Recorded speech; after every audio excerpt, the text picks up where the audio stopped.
Welcome back to The Breakdown with me, NLW. It's a daily podcast on macro, Bitcoin, and the big picture power shifts remaking our world. What's going on, guys? It is Tuesday, July 1st, and today we are talking about Robinhood's big plans.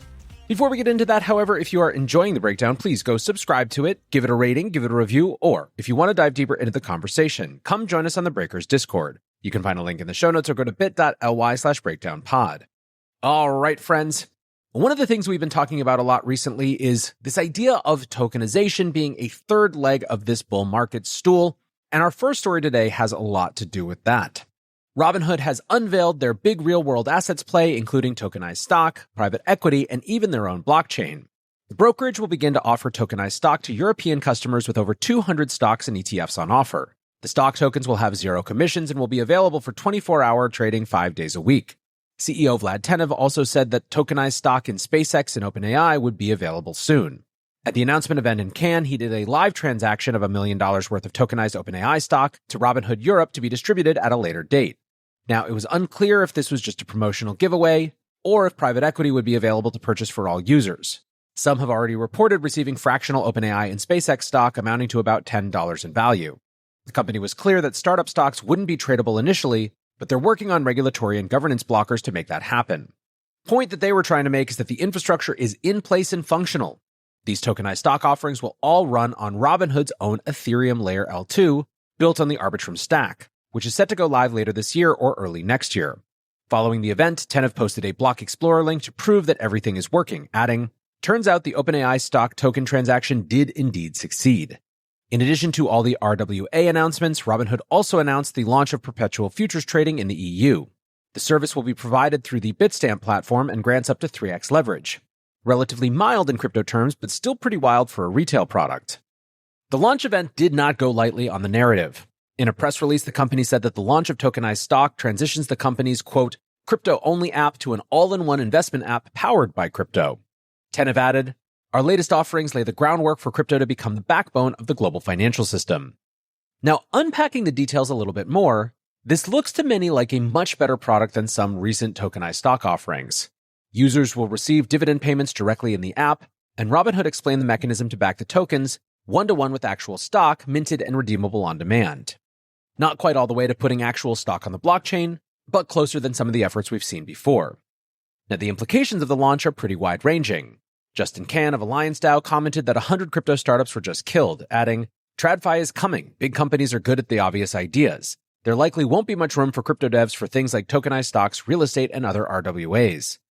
Indeed, if Robinhood manages to make a public market for large private company stock, that obviously changes the game. Raoul Paul commented, "The end of public versus private markets is beginning. Capital formation is more efficient in crypto markets, lending markets too. This is democratization of finance, and it's only going to accelerate from here." Crypto VC Rezo Schmertz wrote, "Everyone sees democratization. I see private market repricing. When retail can buy tokenized SpaceX, VCs lose their markup games. Price discovery in private markets changes the entire venture power law. Robinhood just became a liquidity provider, not a broker." Simon Taylor of FinTech Brain Food made the interesting observation that this all stems from the GameStop incident. In January of 2021, Robinhood shut down trading after being hit with a $3.7 billion margin call, which they didn't have. Taylor commented, "The culprit? T+2 settlement creating massive counterparty risk during volatility. One volatile day can bankrupt any broker when clearinghouses demand billions in collateral. Robinhood nearly died because of an antiquated settlement infrastructure. This isn't about crypto hyper-European expansion. This is about eliminating settlement risk forever." Now, there are also significant implications of launching these products in Europe first. Robinhood held the banner event for tokenized stocks in a French villa rather than in front of the Golden Bull on Wall Street. Roshan Patel of HackVC tweeted, "These are literally American companies, yet Americans can't touch their tokenized stocks. Quite likely trending to a world where it's easier for a retail Irish dude to buy OpenAI than some tech yuppie in San Francisco. Thank you for the protection." Now, there is certainly another element of this, which is that markets outside the US have less exposure to US stock markets in general, and so there is some market logic as well. But still, Robinhood has been very vocal about the need to change US regulations to allow for actual tokenized stocks. However, rather than just sitting around at regulatory talk fests, they've just gone and launched a major product that's only available in Europe. You gotta think that if anything could light a fire under the SEC to push through the necessary changes, it would be something like this. Now, Robinhood weren't the only ones with a banner tokenized stock announcement. Yesterday, a consortium of companies including Bybit and Kraken went live with their tokenized stock product as well. Over 60 stocks are now available on Solana using existing DeFi infrastructure with tokenization operated by backed finance. Users can now trade MicroStrategy, Tesla, Coinbase, and many other companies just as easily as they ape into the latest meme coin. Ironically, the consortium beat Robinhood to the punch by becoming the first to make their own stock available on a blockchain. The tokenized stock is offered under the brand name X Stocks by a company called Bakkt. That's BACKED, not BAKKT. The announcement wasn't entirely clear if every token was backed one-to-one with electronic stock held in custody. However, Bakkt is a regulated financial entity in Europe and promised that this, quote, reassures users and markets that tokens can be redeemed for their off-chain market price. However, Bybit did claim the tokens were fully backed. The question of what you're actually trading and how big the counterparty risk is will become more important over time. For now, it's just a small flag to be aware of. The biggest part of the announcement is that these are fully interoperable DeFi tokens, meaning you can take loans against the tokenized stock in lending markets, trade it against an AMM for 24/7 liquidity, and hold the tokens in self-custody. They're using Chainlink's interoperability infrastructure, making it easy to migrate the tokens onto different chains. The tokens are also available on Kraken and Bybit's centralized infrastructure if that's your preferred trading venue. Adam Levi, the co-founder of Bakkt, said, X Stocks represents a monumental leap forward in democratizing access to financial markets. By bringing familiar assets onto the blockchain with unprecedented accessibility, we are not just bridging traditional finance and DeFi, we're building the foundational blocks for a truly open, efficient, and inclusive global financial system where everyone can participate in wealth creation. The centralized markets won't be available to US customers with on-chain trading, theoretically unavailable as well, but we'll see how that works out. Today's episode of The Breakdown is brought to you exclusively by Grayscale. Grayscale is almost certainly a name you know. They've been offering exposure to crypto for over a decade now and offer over 20 different crypto investment products ranging from single asset to diversified to thematic exposure to crypto and the broader crypto industry. They have long been innovators at the intersection of TradFi and crypto, and one of the benefits for a lot of us is that Grayscale products are available right through your existing brokerage or IRA. Now, of course, investing involves risk, including possible loss of principal. For more information and important disclosures, visit grayscale.com. Go to grayscale.com to explore their full suite of crypto investment products and invest in your share of the future. Similar to the Robinhood announcement, this product also demonstrates why the SEC needs to figure out regulations as soon as possible. While there is a full-blown argument going on crypto Twitter about Solana versus Ethereum as the best venue for tokenized stocks, the reality is that this isn't a zero-sum game.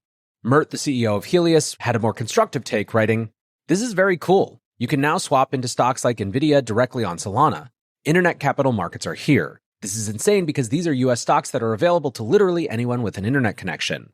Now, some were concerned about fragmentation, with Mike Dudas of Six Man Ventures tweeting, "The future of equities is absolutely 1,000 different tokenization standards, no question. Do you own R Tesla, C Tesla, ETH Tesla, Sol Tesla, or XYS Tesla?"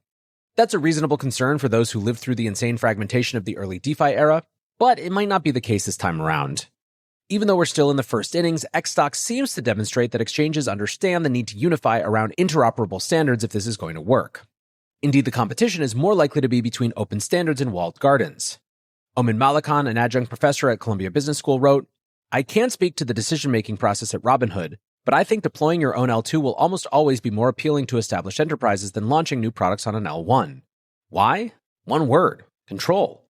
If you launch your own L2, you can control almost every aspect of the transaction lifecycle: fees, block times, ordering, MEV mitigation, fork resolution, privacy, etc., etc. The only parts beyond your control are proof and data. Those are wholesale markets. Whatever fees or frictions they impose can be abstracted away. Products on L1s, on the other hand, must cede almost all control." He discussed the risk of fee spikes, sandwiching attacks, design changes, and downtime, commenting, "My expectation remains the vast majority of enterprises with existing users will do this math and launch their own L2s. It's fun to speculate who might go next." To me, providing this type of market segmentation was always a clear advantage to the roll-up-centric scaling approach. As always, there is no free lunch in blockchain product design, but it's interesting to see two different products launching simultaneously with two very different sets of decisions on the trade-offs. Switching to stablecoins for a moment, Circle is applying for a bank license. This was always pretty inevitable, even if the Genius Act stripped out the requirements for stablecoin issuers to be fully chartered banks. Although Circle previously denied that they were taking this path, it was pretty clear that the additional regulatory burden would be worth it as the company attempts to take full advantage of a rapid growth cycle. Obtaining a federal banking charter gives the detractors very few outs to claim the largest stablecoin issuer isn't regulated well enough. What's interesting is the type of bank charter Circle is applying for.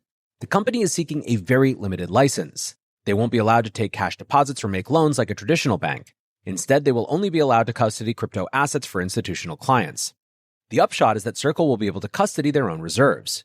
Currently, their reserves are largely held in a bespoke money market fund provided by BlackRock, with Circle as the sole customer. This provides them with ample liquidity and access to the repo market to earn yield by lending out their T-bills to other institutions. But it also means Circle is paying BlackRock to manage their $61 billion in T-bills. Primarily, a bank charter gives Circle access to the Fed payment system, removing liquidity and the need for banking partners from the equation. Circle will most likely be able to access the repo market directly for a little extra yield, but mostly this will cut out the middleman. Rather than just saving on fees, you have to think a big consideration is also eliminating counterparty risk. Circle ironically had a near-death experience in 2022 with the collapse of Silicon Valley Bank, and since then they've made big moves to drive counterparty risk towards zero. The company's stock, meanwhile, remains one of the biggest bets on Wall Street. Although it's down almost 40% from its all-time high last Monday, analyst opinions are wildly divergent. Bernstein believes that Circle is the, quote, internet dollar network for the next decade, adding, Circle is building a market-leading digital dollar stablecoin network with a strong regulatory edge, liquidity head start, and marquee distribution partnerships. We view Circle as an investor must-hold to participate in the new internet-scale financial system built for the next decade. They anticipate that Circle will capture around a 30% share of the stablecoin market, which they view as growing to $4 trillion in market cap over the next decade. Their price target is currently set 30% higher, but not quite back at all-time highs. JP Morgan, meanwhile, is taking the other side of that bet. Analysts began converging on the stock with an underweight rating and a price target that's 45% lower by the end of next year. They essentially backed out of a 45 times multiple on their earnings projection for 2027 and added a $10 premium for investor enthusiasm. Basically, they're saying that the fundamentals make no sense unless you're assuming stratospheric growth, which JP Morgan are not, writing, "We see competition as a potential threat to Circle. The risk is that a few will succeed in taking enough share to reach critical mass in a business with low switching costs, allowing them to leverage the network built by Circle." There are certainly some big headwinds for Circle to achieve the insane growth targets that some are pricing in, but locking up a bank charter should help them cement their place in the future of the financial system. So, as always, friends, we are seeing the continued integration of the traditional and crypto financial systems. In fact, that is increasingly a division that is going to make less and less sense over time. And with that, we will close today's breakdown. Thanks, as always, for listening. And until next time, be safe and take care of each other. Peace.